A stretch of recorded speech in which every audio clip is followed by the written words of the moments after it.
Over the past 4 years during the Biden administration, HHS's budget increased by 38%, and its staffing increased by 17%, but all that money has failed to improve the health of Americans. When I arrived, I found that over half of our employees don't even come to work. We'll enter a new era of responsiveness and a new era of effectiveness. We're going to consolidate all of these departments and make them accountable to you, the American taxpayer, and the American patient. These goals will honor the aspirations of the vast majority of existing HHS employees who actually yearn to make America healthy.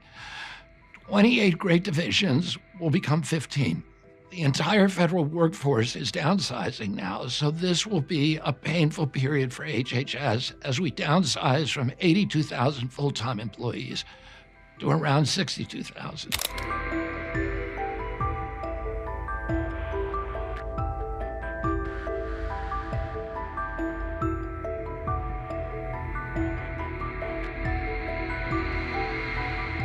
Massive layoffs reportedly began at the U.S. Department of Health and Human Services as part of a sweeping federal downsizing plan.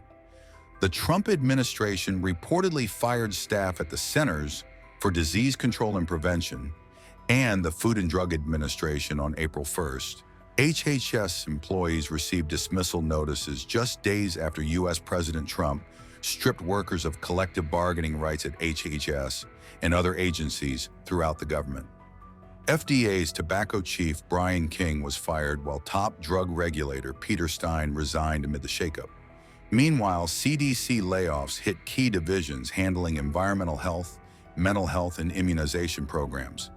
This comes as Trump and DOJ head Elon Musk aim to cut federal staffing levels, reshaping government agencies with mass firings. Last week, Health Secretary Robert F. Kennedy Jr. unveiled a plan to consolidate addiction services and health agencies. The layoffs are expected to shrink HHS to 62,000 positions, lopping off nearly a quarter of its staff, 10,000 jobs through layoffs, and another 10,000 workers who took early retirement and voluntary separation offers. Hey, everybody, I'd like to share with you a paradox that I've encountered here in Washington, D.C. as the new Secretary of HHS. Our department is filled for the most part with competent, conscientious public servants, and yet the agency has been inefficient as a whole. Over the past 4 years during the Biden administration, HHS's budget increased by 38%, and its staffing increased by 17%, but all that money has failed to improve the health of Americans. In fact, the rate of chronic disease and cancer increased dramatically as our department has grown. Our lifespan has dropped, so Americans now live 6 years shorter than Europeans. We are the sickest nation in the world, and we have the highest rate of chronic disease. The U.S. ranks last among 40 developed nations in terms of health, but we spend 2 to 3 times more per capita than those nations. As Secretary, I now understand why all this money is not improving our health. HHS is a sprawling bureaucracy that encompasses literally hundreds of departments, committees, and other offices. You know how bureaucracies work. Every time a new issue arises, they tack on another committee. This leads to tremendous waste and duplication, and worst of all, a loss of any unified sense of mission. The resulting pandemonium has injured American health and damaged department morale. When I arrived, I found that over half of our employees don't even come to work. HHS has more than 100 communications offices and more than 40 IT departments and dozens of procurement offices and 9 HR departments. In many cases, they don't even talk to each other. They're mainly operating in silos. Sometimes these sub-agencies work at cross purposes with each other. Some of these little fiefdoms, for example, are so insulated and territorial that they actually hoard our patient medical data and sell it for profit to each other. Instead of remedying the chronic disease crisis, perverse incentives have administrators checking boxes and grading their own homework while public health declines. A few isolated divisions are neglecting public health altogether and seem only accountable to the industries that they're supposed to be regulating. In one case, defiant bureaucrats impeded the secretary's office from accessing the closely guarded databases that might reveal the dangers of certain drugs and medical interventions. I have some good news, though. As part of President Trump's DOGE workforce reduction initiative, we're going to streamline HHS to make our agency more efficient and more effective. We're going to imbue the agency with a clear sense of mission to radically improve the health of Americans and to improve agency morale. We're going to eliminate an entire alphabet soup of departments and agencies while preserving their core functions by merging them into a new organization called the Administration for a Healthy America, or AHA. We have two goals. The first is obvious: to save the taxpayer money by making our department more efficient. And the second is to radically improve our quality of service. I want to promise you now that we're going to do more with less. No American is going to be left behind.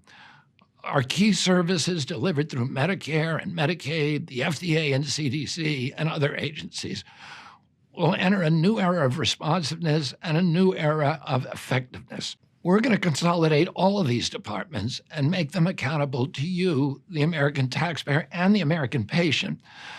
These goals will honor the aspirations of the vast majority of existing HHS employees who actually yearn to make America healthy.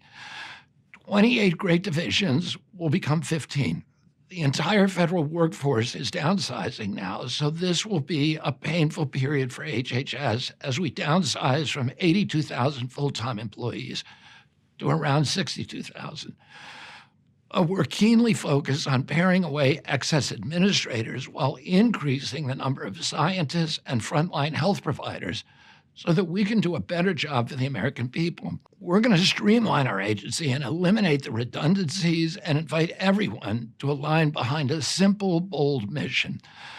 I want every HHS employee to wake up every morning asking themselves, what can I do to restore American health today?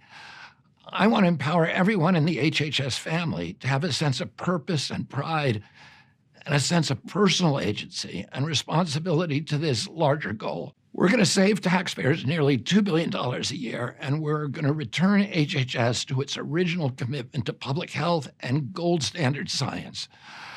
I want this agency to be once again a revered scientific institution that once made HHS the envy of the world. I want everyone who works here to be proud of this agency, to be proud of their work, to feel a renewed inspiration and their own sense of responsibility for our success in restoring America to good health. Streamlining HHS is part of a shift to new priorities, especially ending the chronic disease epidemic with clean water, safe food, effective medicine, good science, radical transparency, and a healthy environment.